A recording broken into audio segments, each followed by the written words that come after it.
Hey friends, let's do a little Junie B for today, okay?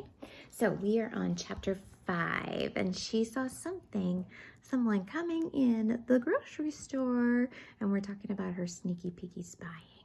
Sickish. Mrs. didn't see me. That's because I hid behind the water fountain speedy fast, and guess what? She had a man with her, and I never even saw that guy before. Hey, what the heck is that?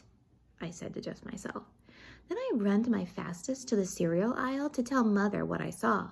Only all of a sudden I remembered how she told me no more spying, and so maybe I might get in trouble with her, I think. That's how come I stopped running and I started to go back to peek at Mrs. some more. But Mother already spotted me. Hey, where are you going? She called. Come here. Yeah, only I can't come over there, explain, because I just remembered something very important, and it's called I'm not done getting a drink yet.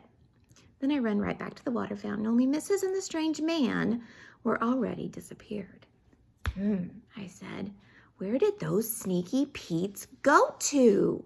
After that, I had to look all over the store for those guys.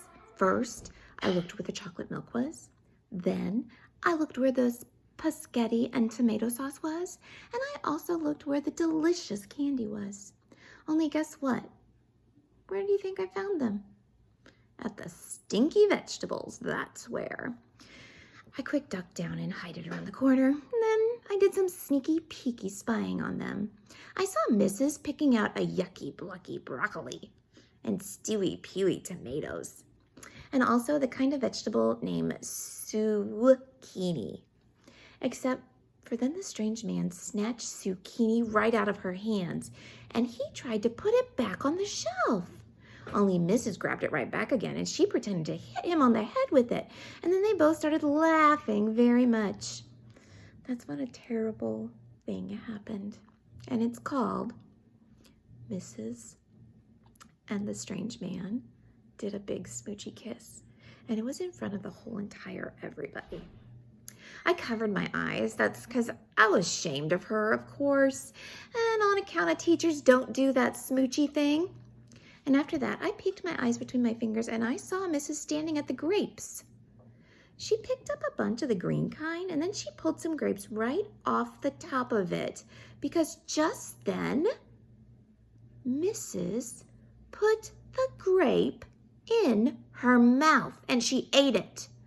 Mrs. ate the grapes and she didn't even pay for them. Oh no, I whispered very upset. Oh no, oh no.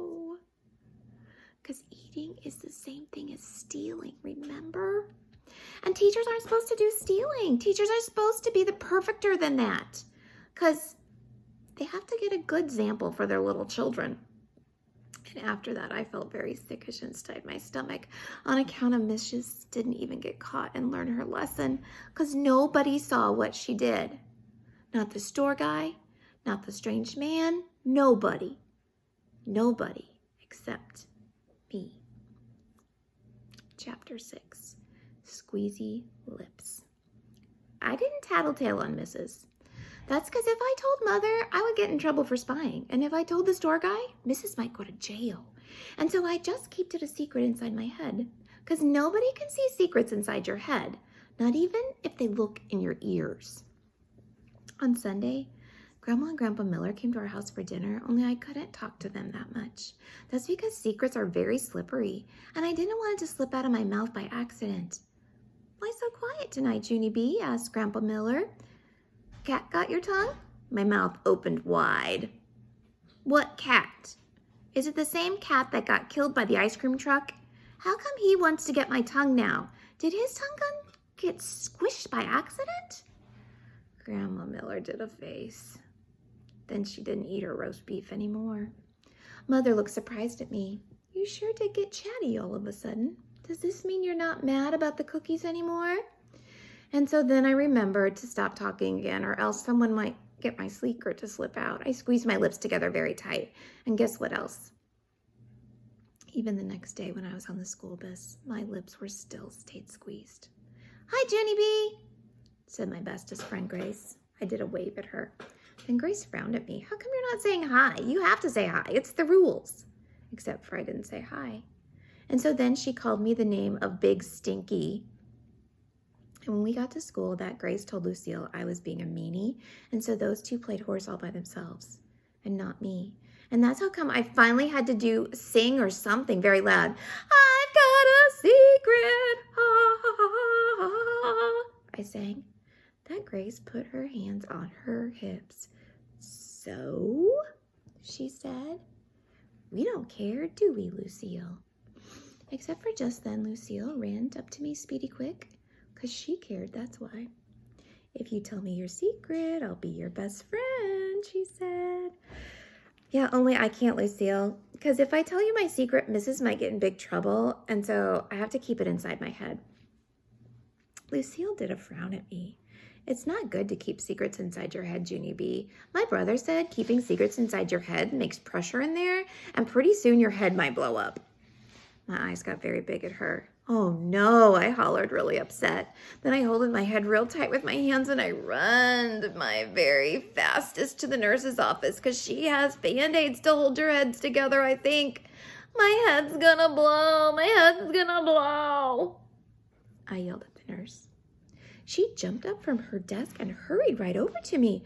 What's wrong, Junie B? Do you have a bad headache? She asked. No, I have a bad secret. It's about Mrs., only I can't tell anybody.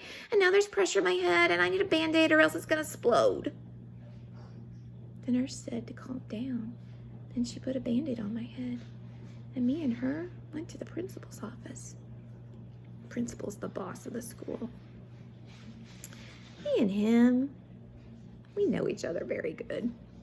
And that's because I kept on getting sent down there, and so now I'm not even afraid of that guy. Principal sat me on a big wooden chair. Good afternoon, Junie B. What's the trouble today? Good afternoon, I said back. My head's gonna blow.